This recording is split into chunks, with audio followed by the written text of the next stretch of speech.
सकता। बस तू मेरी आवाज में आवाज मिला दे, फिर देख कि इस शहर में क्या हो नहीं सकता। हम रवीश जी को इस दायरे में बांधना नहीं चाहते, क्योंकि जितनी समझ उनकी मीडिया को लेकर है उतनी गहरी पैठ सामाजिक सरोकार को लेकर भी है। हम उनसे बस ये उम्मीद करते हैं कि वो नेशनल दस्तक टीम को एक ऐसी राह दिखाएं जो हमारे लिए अनुकरणीय हो। रवीश कुमार साहब।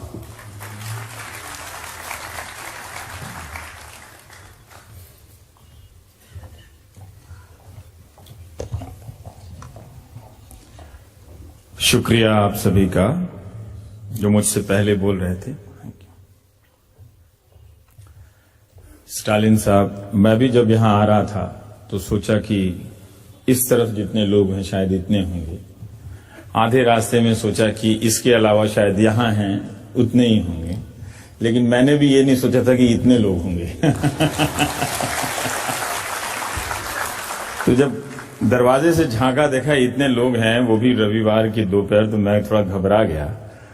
एक ऐसे समय में जब मैं अखबार बहुत कम पढ़ता हूं और टीवी नहीं देखता हूं, न्यूज पोर्टल के लिए इतने लोग आए हैं, तो मैं अपने आप से पूछने लगा कि मैं कहीं नेगेटिव तो नहीं हो गया हूं लाइफ में। ऐसा ही बात है कि मैं टीवी नहीं देखता हूं। अब इतना भी कोई 100% ना सोचे, पर हाँ चलिए ठीक है, अपवाद के रूप में 1-2% देखता हूं। लेकिन आम प्राय अगर लगा दी जाए, प्राय से अगर कोई असुविधा ना हो, तो प्राय मैं टीवी अब नहीं देखता। और जब भी मैं घर से आता जाता हूं, अपने कमरे से निकलता हूं, तो वो टीवी जो दिन भर कभी न्यूज चैनल चलता रहता था, अब नहीं चलता है। तो मैं सोचता रहता हूं कि एक स्पेस है जो मेरे घर में, ये हमेशा बंद है, कहीं खराब तो नहीं हो गया है, या मेरे घर में लोग नहीं है जो इसे देख नहीं रहे हैं। आप लोग देखते होंगे, आपको अच्छा लगता होगा, देखना चाहिए। अगर अच्छी चीज है तो देखनी चाहिए उसमें। हम एक ऐसे समय से गुजर रहे हैं, और ये पहले बता दूं कि पत्रकारिता का कभी कोई स्वर्ण काल था नहीं, और वो हमेशा किसी सोने की तलाश में, जो भी उसके पास काल है वो खा गए सब, कि हम सोना हासिल करेंगे लिख के, वो तो हुआ नहीं। तो इसलिए मैं बधाई देना चाहता हूं अपने साथी अशोक को कि उसने कुछ करने के लिए सोचा है और इतना बड़ा सोचा है, और आप लोग ने उसका हौसला बढ़ाया है अशोक का, कि पहले ही दिन इतनी बड़ी संख्या में आए हैं, और इसके अपने सांगठनिक कुशलता का भी उसकी तारीफ करनी चाहिए। कुछ बात होगी कि इतने लोगों को सहेज सकता है ये। मैं तो आज तक घर में एक छोटी पार्टी नहीं दे सका, सोचा मैं किसको बुलाऊंगा और कौन आएगा इस शहर में। खुद पे भरोसा नहीं है, लेकिन जो लोग इस एज में करते हैं, हम सबको इस खूबी का अलग से हौसला बढ़ाना चाहिए कि अलग अलग उम्र के, अलग अलग पृष्ठभूमि के लोगों को सहेज लेना, जमा कर लेना छोटी बात नहीं होती है।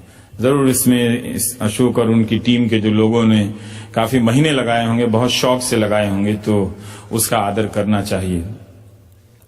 मैंने इसलिए कहा कि मैं टीवी नहीं देखता, पर मैं टीवी बहुत देखता था, बीमार की तरह। और एक दौर आया जो नहीं देखने के कारण है, वो ईमानदारी से मैं स्वीकार करता हूं कि मैं भी वही करता हूं। एक दौर आया कि जब धीरे धीरे टेलीविजन से रिपोर्टिंग समाप्त की जाने लगी, और हो गई अपने अपने कारणों से, और उसके नतीजे में ये हो रहा था कि सारी जो हकीकत है सोसाइटी की, वो अब 4 लोगों तक है, और वो 4 लोग जो भेजे जाते हैं वो कुछ बातों की राजनीतिक समझ रखते होंगे, लेकिन रिपोर्टिंग से जो देश भर से जो चीजें जमा की जाती हैं, इसमें अलग अलग मुद्दों पर आप लगातार जानते रहते हैं, वो अब बंद हो गया है। हाँ या ना में सवाल दे दीजिए तो ग्रे एरिया का स्कोप खत्म हो गया है। अगर आप हाँ या ना में सवाल नहीं देते, तो ये जनमत बनाने के नाम पर जो जनमत की मौत हुई है, उसकी हत्या हुई है, तो उसी के शोक में मैं टीवी नहीं देखता हूं। हालांकि जो दुनिया में बनाना चाहता था वो भले मैं नहीं बना पाया, लेकिन मैं चाहता हूं कि जो भी जितना प्रयास कर रहा है और जिस दिन तक वो अगर बना ले, तो उसका हौसला जरूर बढ़ाना चाहिए। हम सबको इस बात को ध्यान से देखना चाहिए। मैं आपसे भी पूछना चाहता हूं कि आप टीवी क्यों देखते हैं, आप अखबार क्यों पढ़ते हैं? मतलब क्या जानकर कल से क्या बेहतर हो गए? चीजें तो वहीं पहुंच रही हैं कि आप अगर आज ये दंगा है तो 84 का भी दंगे की बात करो, तो सब हर घटना की पृष्ठभूमि 20 साल पहले की तो है। तो इसमें इस बंटवारे में इज इक्वल टू में इससे हमारी हमारे और आपके भीतर का नजरिया क्या नया हो रहा है। तो हमारी जो भीतर की बेचैनियां हैं वो इससे मार दी जा रही हैं और मर गई हैं। हम सब बेचैन लोग अब नहीं हैं। आप सब भी एक ठहरे और एक तरह से ठहर चुके लोग हैं, लेकिन उन बेचैनियों को कुरेदने की जो लिखने की बात है, जो बोलने की बात है, वो अब लगभग समाप्त हो गई है। और वो इसलिए भी कि आप कोई भी टेलीविजन खोलिए वही आदमी है। मैं समझता हूं, मैं हैरान हूं उस एंकर की क्षमता पे भी और उन 4 प्रवक्ताओं के भी कि इतने जल्दी से ये भारत के सभी विषयों पर कैसे बोल लेते हैं और कैसे अंतिम सवाल पूछ लेते हैं। तो ये मैं बदल नहीं सकता, क्योंकि गमे रोजगार की एक नियति है, वो आपके पास भी, वो मेरे पास भी, मैं कर रहा हूं। लेकिन मैं आपको बता दे रहा हूं कि मैं बहुत श्रद्धा की नजर से नहीं देखता कि आप टीवी देखते हैं। मैं यही पूछता हूं कि ये कौन लोग हैं जो टीवी देख रहे हैं और क्यों देख रहे हैं। मेरा तो एक कारण है कि मेरा तो रोजगार है। आपका क्या कारण है मुझे ये समझ में नहीं आया और इस बात से मैं पागल हुए जा रहा हूं। जो आदमी जिसकी हर सांस टीवी से चलती है, उसके घर में अगर टीवी नहीं चलता है, क्या वो सिर्फ दुखी हो गया है? इतना दुखी इंसान तो नहीं हूं मैं, इतना दुखी इंसान नहीं हूं।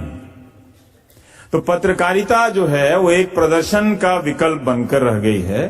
तो आप भी लगभग, और उस प्रदर्शन का विकल्प बनने का लाभार्थी मैं हूं, इसमें कोई दम नहीं है कि उसमें गलत बात नहीं है। क्योंकि जब एक पत्रकार सेलिब्रिटी बनता है तो निश्चित रूप से वो पत्रकार अब धीरे धीरे लोगों की नजर में नहीं रह जाता है। बहुत जल्दी आप देखेंगे कि मैं साबुन के ऐड में आ रहा हूं। क्या करेंगे? जब पत्रकारिता का काम बंद हो जाएगा तो साबुन का विज्ञापन कर लेंगे, फिर क्या कर सकते हैं। इतने सारे संत लोग साबुन बनाने लगे हैं, तो किस दिन पत्रकार का भी साबुन नहा लो भाई। मेरे साबुन से नहाने में आपको क्या दिक्कत है? मैं च्यवनप्राश बनाऊंगा, मेरा च्यवनप्राश खाना आपको कोई प्रॉब्लम है क्या? इतने लोगों का च्यवनप्राश आपने खा लिया, मेरा भी खाइए। अगर मेरे लिखने से अगर कुछ नहीं हुआ तो मेरे च्यवनप्राश से आपकी सेहत अच्छी हो जाए, कम से कम मरते दम तक ये तो सुकून रहेगा। कुछ लोगों को तो अच्छा कर गया मैं, किसी को तो मैं अच्छा करके जाऊं दुनिया में। तो वो दुनिया जो हम बनाना चाहते थे वो जरूर कुछ बेहतर हुई होगी। सबको, हम सब चाहते हैं। आप अपने तरीके की दुनिया चाहते हैं, हम अपने तरीके की दुनिया चाहते हैं कि कुछ बेहतर हो जाए आने वाले कल से। लेकिन एक मोड़ पे पहुंच के देखते हैं कि अरे यार, ये तो कुछ हुआ ही नहीं, बल्कि कुछ बदला नहीं। चीजें आ गई हैं, गैजेट्स आ गए हैं, साधन आ गए हैं, माध्यम आ गए हैं, और वो जो तल्ख सवाल है उनके पूछने की प्रक्रिया समाप्त हो गई है। मैं चाहता हूं कि अब पत्रकारों को ऑफिशियली रिकॉग्नाइज कर देना चाहिए कि ये इस पार्टी के पत्रकार हैं, ताकि वो दुविधा खत्म हो जाए। और वो ठीक है, मतलब कई लोग मुझसे कहते हैं, तो मैंने कहा आप चिंता मत करो, मैं इस समाज की हकीकत को ना जड़ से जानता हूं। जिस दिन दलाली करनी होगी बोल के कर लूंगा। मैं गंगा में डूबने नहीं जाऊंगा, मैं बोल के करूंगा कि मैं फॉर्च्यूनर लाया हूं इतना बड़ा, करता हूं उसकी दलाली। मैं किसी शर्म से नहीं, जब इतने सारे लोग जब शर्म से नहीं डूब के मरे, तो शर्म के डूब के मरने की जिम्मेदारी या शर्म को उसकी इज्जत बचाने की जिम्मेदारी मेरी थोड़ी है कि मैं शर्म की नाक बचाने के लिए खुद डूब के मर जाऊं। नहीं तो इस शर्म का लिहाज कोई कल को नहीं करेगा कोई। तो इसकी चिंता नहीं कीजिए। वो मैं तनाव दबाव से अब धीरे धीरे अपने आप को उभरने लगा हूं, पर है नहीं कुछ। आप देख लीजिए, जो स्पीड न्यूज है वो क्या है? वो हर सेकंड एक खबर की हत्या है।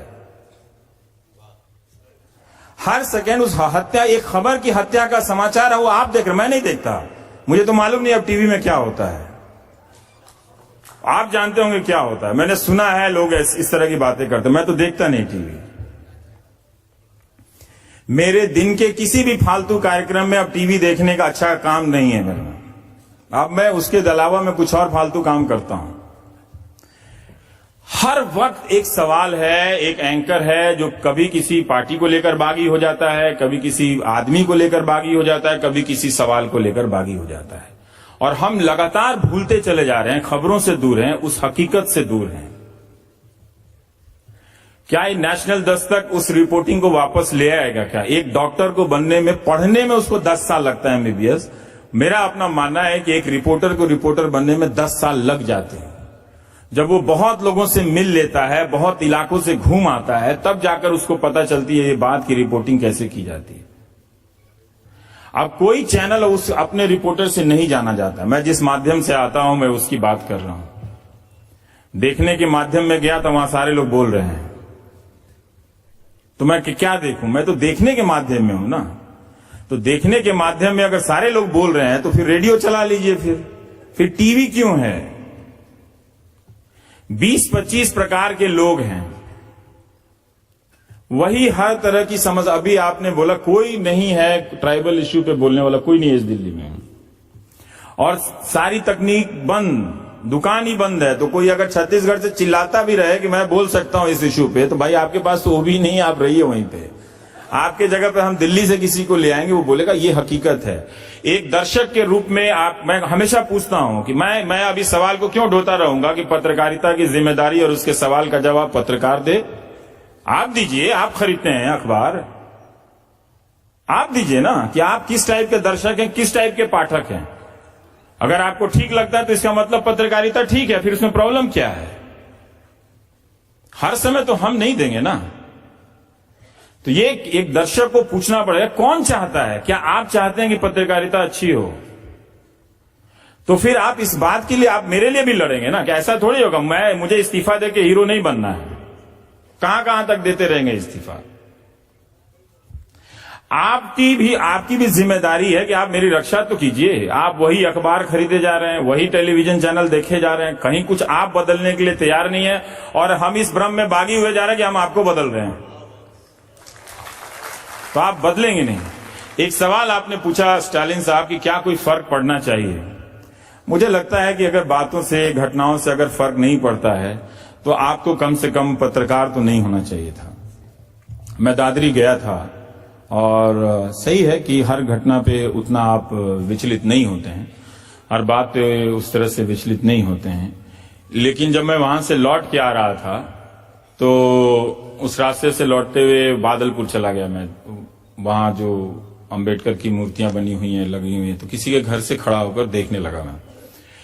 लेकिन फिर भी उस घटना की और उस दादरी गांव में जो मिल के जो बातों का असर हुआ, मैं गाड़ी में बैठते बैठते बहुत सीरियस बीमार पड़ गया।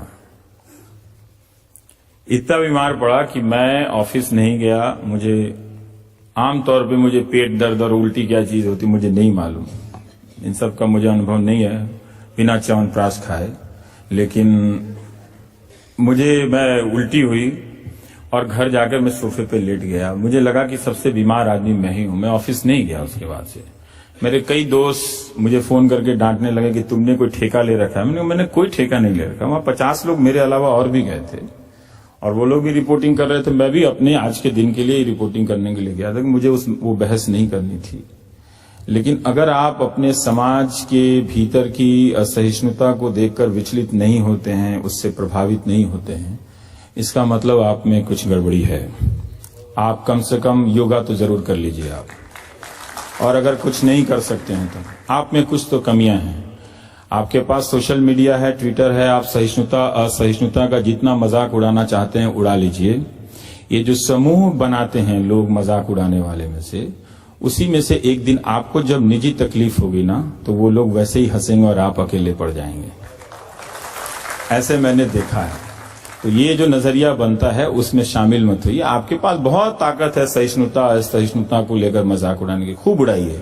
आप पूछिए हमसे कि आप 84 में थे कि नहीं। अब मेरी क्या गलती थी कि हम तो स्कूल में थे, हमको तो छठे में छोड़ के जाके रिपोर्टिंग कर देना चाहिए था वहां से। हमें थोड़ी पता था कि बाद में जाके 2015 के साल में अगर 84 से ये समाज नहीं सीख रहा है, 2015 के साल में जाके दादरी कर देगा, तो मैं 84 में भी जाके रिपोर्टिंग कर देता। आपने भले लिखना नहीं सीखा था। तो इस तरह के हमले हो रहे हैं, और मैं देखता हूं कि समाज के लोग कम से कम लिखने बोलने वालों की तरफ आते नहीं है, उसके बचाव में नहीं आते हैं। ये अच्छी बात है, वो आपकी जो जिम्मेदारी आप निभाइए। मैं कहता नहीं, मैं बस सिर्फ पूछ रहा हूं और बता रहा हूं। मुझे अकेले चलने में कोई फर्क नहीं पड़ता, मैं चल लेता हूं। इन गुमनामियों से कोई डर नहीं लगता है। जो शोहरत है उसे आनी जानी है, वो कोई मकान तो है नहीं कि हम बना लेंगे, और मकान भी बना लीजिएगा तो क्या पता कपार के ऊपर से फ्लाईओवर बन जाएगा, कोई दूसरी रफ्तार से गाड़ी जाएगा, तो कुछ भी अस्थायी तो नहीं है। लेकिन सर फर्क पड़ता है। कुछ चीजें हैं जहां मैं समझौता नहीं कर सकता। अगर मैं वहां समझौता कर लिया तो मुझे सचमुच फॉर्च्यूनर खरीदने के उपायों के बारे में जल्दी सोचना चाहिए, क्योंकि वो गाड़ी बनी है, उसका भी सुख भोग लेना चाहिए अगर आप में इतना है तो। इसलिए फर्क पड़ना चाहिए। कुछ सवाल है, भले आप कर पाए या ना कर पाए, वो अलग सवाल हो जाता है। लेकिन फर्क ही नहीं पड़ता कि आपके शहर में किसी को घेर के मार दिया जाता है, आपके शहर में किसी को इस बात के लिए ढेला मार दिया जाता है कि वो एक खास समाज से आता है और वो हेलमेट लगा के बारात लेके जाता है। इस तस्वीर को देख के अगर हमारा देश का समाज विचलित नहीं होता है तो मुझे बहुत तकलीफ है उस समाज से, मुझे उस समाज से कोई सहानुभूति नहीं है। मुझे समझ में नहीं आता मैं और क्या करूं कि इसको छेड़ दूं मैं, क्या ये जहां बैठा है उसके सीट में मैं कांटे बिछा दूं, क्या करूं मैं कि ये उछल के नाचने लगे। किसी को ये बात क्यों सामान्य लगती है कि अचानक ऐसी खबरें आती हैं और वो गायब हो जाती हैं। तो ये कुछ ऐसे पहलू हैं जहां ये ऑब्जेक्टिविटी का ढिंढोरा या ढोंग करने की कोई जरूरत नहीं है। ऑब्जेक्टिविटी एक बेहतर समाज के बनाने के लिए ही होती है और इस तरह की नाइंसाफियों को देखकर आप अगर छोड़ दें इस ऑब्जेक्टिविटी जो आजकल सोशल मीडिया बना रहा है कि उससे पहले की किसी घटना में आपने नहीं कहा था, नहीं लिखा था, इसलिए इसका सवाल नहीं उठा सकते हैं। ये बात बहुत बेतुकी है और ये धमकाने वाली बात है कि आज ये जो सवाल उठा रहे हो मत उठाओ। तो बहुत सारे लोगों को धमकाया जा रहा है, बहुत सारे लोगों को तरह तरीके से धमकाया जा रहा है। आप अपनी अपनी राजनीतिक निष्ठाओं का सेवन करते रहिए, उस संडे से जो मुर्गी निकलेगी उससे अपना व्यापार बढ़ा लीजिएगा, लेकिन ये जो आप नुकसान कर रहे हैं दरअसल अपना बचाव नहीं कर रहे हैं। मौत एक दिन किसी आदमी की होगी। तो ये सहिष्णुता असहिष्णुता ये सब जो घेरा घेरी हो रही है ये इसलिए हो रही है कि हमने एक जनमत का ऐसा प्लेटफॉर्म बनाया है कि जहां सिर्फ शोरगुल है, मारो मारो की आवाज आती है। आप किसी भी टेलीविजन कोई कलाकार होता तो वो इंस्टॉलेशन आर्टिस्ट होता तो ऐसा ही बनाता, वो हर डिबेट शो से वो मारो मारो की आवाज आती है, तुम चोरो तुम चोरो तुम चोरो। तार्किकता बौद्धिकता ये सब चीजें कहां चली गई? ये तो उसका काम था वो करने के लिए। हर जटिल घटना को एक सिंपल सवालों में बदल के आप वो 5 लोग आ जाते हैं, उसी में फैटाफैटी कर लेते हैं, बातें खत्म हो जाती हैं। तो वो रिपोर्टिंग का एक जो विकल्प है वो पत्रकारिता का तो विकल्प नहीं है, आपकी शाम को मनोरंजक बनाने के लिए है।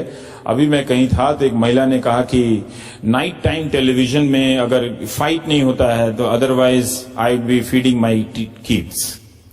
तो ये एक तबका है जो ऐसा सोचता है। मुझे मालूम नहीं कि आप ऐसा सोचते हैं कि नहीं सोचते हैं कि नाइट टाइम में कुछ फाइट हुआ कि नहीं हुआ, मजा आया कि नहीं आया। तो मजा ले लीजिए, वो मौत का कुआं में आप देख लीजिएगा फिर, लेकिन गिरेंगे जब ऊपर से आप तो फिर आपके ऊपर भी वो गाड़ी वैसे ही चल जाएगी, जो मौत का कुआं वाला जो चला रहा होता है। तो एक दर्शक के नाते और एक पाठक के नाते अपनी जवाबदेही को समझिए। हम तो नहीं समझ रहे हैं और हमारा जो पेशा उसका कुछ होना जाना है नहीं, वो वैसे ही चलेगा। उसमें कुछ कुछ विकल्प बनते रहेंगे, नदियां झील और तालाब इस तरह का निर्माण होता रहेगा और लोग आएंगे पत्रकारिता करेंगे जरूर, लेकिन जो बड़े प्लेटफॉर्म है वो वैसे ही चलेंगे। बीच में कभी कभी वो इंसाफ की लड़ाई लड़ लेंगे और इससे उनकी विश्वसनीयता बहाल हो जाएगी और फिर वैसे ही वैसे चलेगा। आज न्यूज रूम में पार्टियों को लेकर रिपोर्टरों में झगड़ा होने लगा है। बाहर जाइए तो रिपोर्टर एक दूसरे से बात नहीं करता है, वो कहता है वो उसका सपोर्टर है, वो उसका सपोर्टर है, उससे बात मत करो। ये बहुत ही दुखद स्थिति है। इससे ना काम करने वाली ये जो पार्टियां हैं या तो एक ऐसा स्वर्ग रचकर हमें दे देती कि हमें पत्रकारिता की जरूरत ही नहीं पड़ती फिर। तो ये चीजें हो रही हैं, इस चीज को कोई दूर कर सकता है? मुझे नहीं लगता है कि अब ये दूर होने वाला है, क्योंकि ये बहुत बातें गहरी बैठ गई हैं। तो दुखद है, क्या किया जा सकता है? पर ये है, ये आपको पता होना चाहिए कि किसी को जलाने और किसी को दुखाने के लिए खबर लिखी जा रही है, उस खबर की खोज नहीं हो रही है कि क्या करना है। और ये चाहे इसके जो भी कारण हो, मैं कारण से नहीं जानता, पर नियत नहीं है उसका क्या कीजिए। मुझे इसका ज्यादा दुख है, नियत नहीं है, किसी को अफसोस नहीं है, किसी रिपोर्टर को इस बात का दुख नहीं है कि वो दिन भर ऑफिस में बैठा हुआ है और वो कहीं जा नहीं रहा है, वो कहीं बेहतर रिपोर्टर नहीं बन रहा। किसी को किसी बात का दुख नहीं है, ये बात आप जान जाइएगा। कि अगर आप सोच रहे हो कि बहुत जवाबदेही से मीडिया चल रहा है तो आप देखते रहिएगा। मैं तो देखता नहीं तो मुझे मालूम नहीं, लेकिन मैं उम्मीद जरूर करूंगा कि नेशनल दस्तक नए लोगों की टीम है, वो थोड़ा इन सब चीजों को ना देखे, वो समाज को देखे, अपनी गलियों में जाए, लोगों से मिले, उन अधिकारियों से मिले जो जवाबदेह हैं, उनसे बात करे और उन खबरों को लिखे। वरना ये गूगल से निकाल के उसी दही का सब मट्ठा और एक मट्ठे का एक ही तरह से पचरंगा अचार की तरह बिक रहा है। आप चले जाइए जहां पचरंगा अचार बिकता है वो सबका एक ही ब्रांड है। वैसे ही न्यूज चैनल हो गए हैं 2500, लेकिन काम सब एक ही कर रहे हैं। तो वो इस तरह से, इसका मतलब है कि वो अपनी उसकी उपयोगिता समाप्त हो चुकी है टेलीविजन की। अब कभी उसका पुनर्जीवन होगा तो जरूर वो देखने लायक होगा, पर मेरे हिसाब से तो नहीं देखने लायक है। तो बेहतर है कि अशोक इस रिपोर्टिंग को थोड़ा सा वापस लाने की कोशिश करें। पर उन्हें देखना पड़ेगा कि ये जो पाठक समाज है कि वो उसमें दिलचस्पी ले रहा है कि नहीं ले रहा है। नहीं तो ये एल्गोरिथम के जरिए जो ऐसी खबरें जो ऊपर टॉप पे आती हैं और उनको वायरल बनाया जाता है या वायरल बनने के लायक होती हैं, वो भी वही ट्रेंड है जो टेलीविजन में ये ओपिनियन शो का ट्रेंड है। बहुत कम टेलीविजन में मुझे लगता है कि रिपोर्टिंग के कार्यक्रम रह गए, बहुत कम, और वो भी सारा स्क्रिप्ट का कमाल है, शब्दों का कमाल है। जो लोग साहित्यकार नहीं बन पाए उनकी अच्छी भाषा का कमाल है। तो वो संवेदनशीलता पैदा नहीं हो पा रही है, तो इसलिए हम इतने हिंसक समाज में बदलते जा रहे हैं और ये हम बना रहे हैं और आप भी शौक से बन रहे हैं। तो ये एक संकट की स्थिति नहीं है, ये मैं कोई संकट बयान नहीं कर रहा हूं, मैं ये बता रहा हूं कि इसमें सब कोई खुश है, सब कोई गदगद है, इसमें किसी को किसी से ऐतराज नहीं है, सब प्रसन्न है कि ऐसा है और ये बढ़िया है, ये अच्छा चल रहा है। कभी लाल हो जाता है रंग बदल के, कभी पीला हो जाता है, सब खुश हैं इसमें। तो खुश रहिए, उसमें कोई इसकी कोई बात नहीं है, हम भी खुश हैं। मतलब मैं तो सिर्फ बता रहा हूं जो मेरे बताने का काम है। तो वो रिपोर्टिंग नहीं हो रही है। रोज ऐसे फोन आते हैं जिसमें लोग सताए जा रहे हैं तरह तरह से व्यवस्था के जरिए और उनकी आवाज कहीं नहीं पहुंच रही है। हम इस समाज को निराशा बेचैनी से भर रहे हैं, जो कहां जाकर किस रूप में फूटेगी हम नहीं जानते हैं। तो हम एक माध्यम के रूप में भी इस समाज को और जिस व्यवस्था को हम जिम्मेदार या चाहते हैं कि वो लोकतांत्रिक तरीके से बेहतर बनी रहे, उसे भी हम असुरक्षित कर रहे हैं, उसे भी हम असुरक्षित किए जा रहे हैं। आप अखबारों के हेडलाइन उठाकर देख लीजिए तो कैसे पार्टियों के नजरिए से लिखे जा रहे हैं, कैसे सांप्रदायिक नजरिए से लिखे जा रहे हैं। अच्छा हो गया सांप्रदायिक होना, मतलब हम किस दौर में रह रहे हैं। कोई पूछता है सेक्युलर होना क्या है, मैंने कहा अच्छा, जो अच्छा लड़का है। अच्छा लड़का कौन होता है? जो आप अपने काम से मतलब रखिए, हम अपने काम से मतलब रखेंगे, यही बात है ना। सेक्युलर होना खराब हो जाए, सांप्रदायिक होना अच्छा हो जाए, उस पर पूछ रहे हैं आप। मैंने पढ़ाई लिखाई सब बेच आए हैं क्या? सोचना वोचना सब बंद कर दिए क्या? सांप्रदायिक होना कैसे अच्छा हो सकता है? किसी से आप किसी कारण को लेकर नफरत करते हैं, वो कैसे अच्छा हो सकता है? कोई बात की तुक होनी चाहिए ना, वो कैसे हो सकता है? आप नफरत ही तो कर रहे हैं ना, कोई भी कारण दे रहे हो, कारण जायज हो सकता है क्या? जायज कारणों के आधार पर किसी से आप नफरत कर सकते हैं क्या? फिर तो हम एक हिंसक समाज को मान्यता दे रहे हैं। क्योंकि आपने मेरा पर्स छीना है तो आपको मार दिया जाना चाहिए। क्या हम ऐसे समाज की तरफदारी में बैठना चाहते, उठना चाहते हैं? हर कोई चुप हो गया है। और अभी स्टालिन ने कहा कि वो लोग कहां चले गए जो स्कूलों से निकले इतने सालों तक, जिन्होंने शिक्षा हासिल की। अभी चेन्नई में जब अंबेडकर को लेकर विवाद हुआ आईआईटी चेन्नई में, तो उन लोगों ने, उनके विवाद पे पूरे देश में चर्चा हुई और उन लोगों ने ट्विटर पे बनाया अपना अकाउंट। और तब मैं देख रहा था कि इस वक्त जब इनके बारे में सबसे ज्यादा चर्चा हो रही है तो और इनका ट्वीट पढ़ा जा रहा है, तो जरूर लोग फॉलो करना चाहते होंगे, जानना चाहते होंगे कि ये लोग कौन लोग हैं, क्या बात करते हैं इनके बारे में, इनके जरा सा जाना जाए। तब भी देखा कि उनका फॉलोअर बढ़ ही नहीं रहा है। तो ये रिजेक्शन है कि हम तुम्हारे बारे में जानना ही नहीं चाहते हैं। ये वो कौन लोग हैं जो उसके बारे में नहीं जानना चाहता है? वो तो बाकी चीजों को बहुत लाइक कर रहा है, बाकी चीजों को बहुत वायरल कर रहा है, रीट्वीट कर रहा है। और जिस एजेंट को लेकर, जिस एजेंसी को लेकर इतनी चर्चा हो रही है, हर टेलीविजन डिबेट में मार मच गया, दिल्ली से लेकर वहां तक के बयान हो रहे हैं, झगड़ा हो रहा है वहां चेन्नई में। उन लोगों के बहुत सारे जो ट्विटर हैंडल हैं उस पे 500-600 लोग फॉलोअर हैं। क्या हमारा दलित समाज सोशल मीडिया पे नहीं है? मुझे नहीं लगता कि नहीं है। अगर है तो वो बोलने में उसको क्या उसमें साहस नहीं है बोलने के लिए? क्या वो इतना कमजोर हो गया है कि वो एक जस्टिस की बात को सामने नहीं रख सकता? क्या वो किसी प्रॉब्लम से गुजर रहा है? मुझे इस सवाल का जवाब मुझे नहीं मालूम है, क्योंकि पढ़े लिखे लोग नहीं हैं उसमें, मध्यम वर्ग नहीं, ये तो मैं नहीं मान सकता। मैं ये भी नहीं मान सकता कि उसके पास स्मार्टफोन नहीं होगा या ट्विटर अकाउंट नहीं होगा। लेकिन जब चीजें जस्टिस को लेकर बात हो रही हैं तो वो कहां है? वो अपनी बात क्यों नहीं रख सकता? एक वैकल्पिक बात क्यों नहीं रख सकता? 500-600 के फॉलोअर्स हैं। तो ये एक जो सन्नाटा बन रहा है, और इस सन्नाटे को जो हम स्वीकार कर रहे हैं, प्लीज इसको स्वीकार मत कीजिए। ये तो सब चलता रहेगा। 60 साल तो सबकी हो जानी है, नौकरी पूरी हो जाएगी, रिटायर हो जाएंगे, और वो पार्टी होती है, बर्फी बढ़ जाती है, काम खत्म हो जाता है, नया आ जाता है। तो वो ऐसा नहीं होना चाहिए। थोड़ा एक बुद्धिजीवी समाज का काम है कि वो छेड़ते रहे चीजों को, यथा स्थिति को छेड़ते रहे, जहां हम नए नए तरीके से सोचें अपने का आपको भी चेंज करने का मौका मिले, चेंज करने के लिए तैयार रखें। तो ये जरूरी है कि समाज में जो सहिष्णुता है, जिसे लोग अब बदनाम करते हैं, वो अच्छी चीज है। अगर आप सहिष्णुता के समर्थक नहीं हैं, अगर आप बराबरी के समर्थक नहीं हैं, तो आप आदमी तो नहीं होंगे कम से कम। बाकी आप बुद्धिजीवी हो सकते हैं, बाकी आप मंत्री हो सकते हैं, बाकी आप कुछ भी हो सकते हैं, आप आदमी नहीं हो सकते हैं।